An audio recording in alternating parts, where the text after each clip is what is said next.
Do you know how to animate? Me neither. Let's see if we can change that. In this video, I wanted to do a more complicated animation, so I thought it would be appropriate to do a dance animation. Now, I don't know anything about dancing, but let's see how well I can do. So I decided I would make 3 separate dance moves and string them together at the end. So once again, I am a maniac and I'm not using any references. So given that, I think it's very important for me to actually know what I'm animating. In the first dance move, I wanted to play a little bit with the idea of weight.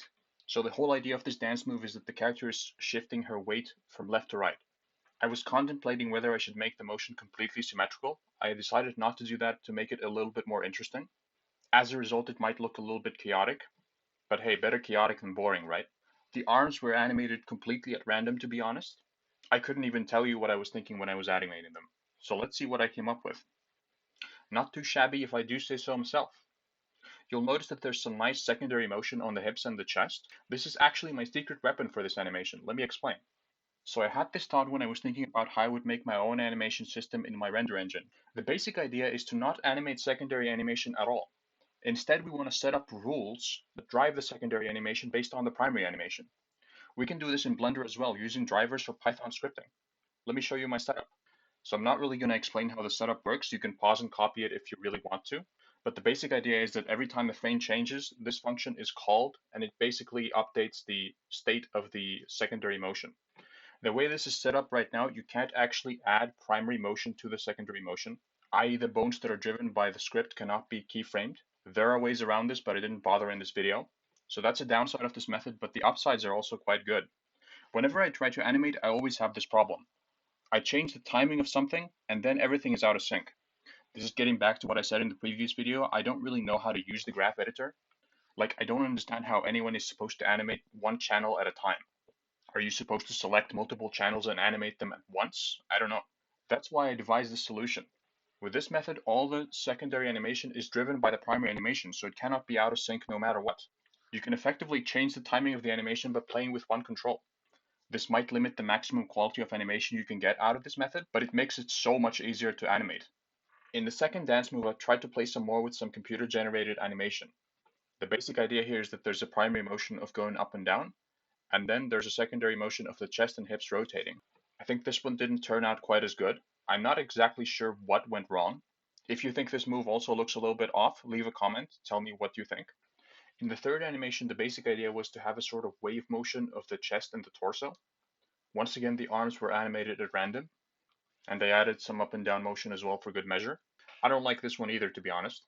I think the simpler the motion, the more you can see that it's not really refined.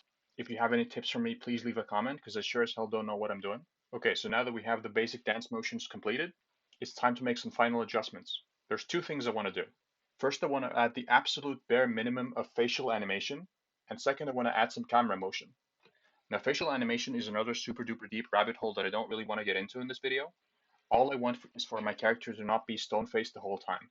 So I think what I'm going to do is I'm going to make a couple of expressions and I'm just going to interpolate between them. For the camera animation, I actually have a huge tip for you guys.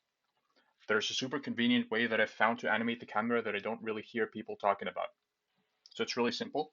Basically, just open up a second 3D viewport and lock the view of that viewport to your camera. That viewport will be your camera view. So now all you have to do to animate the camera is just to play with the view of that viewport. If you have auto keying enabled, the camera will remember where it's pointing at what frame. You can even preview what the camera sees as you play back your animation. Okay, so that's about all I had for this video, but before I go, let me show you the end result. So it would probably be at least twice as good if there was actually a song playing in the background, but oh well. I will rectify that when I actually learn to make my own music. So yeah, I don't know if I'm really happy with this result or not.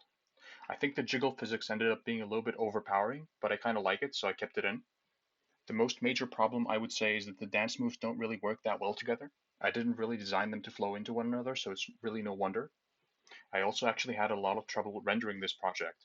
Some of the scripts I was using were not working during the render, and I had to make further workarounds to get it to work. I'm not going to go into too much detail, but actually I want to make a tutorial on this procedural animation. I'll tell you all about my woes there. Honestly, I gotta say, looking back at this, it really feels empty without a background. I think next I should probably make like a background for my character. But yeah, this is about it for this video.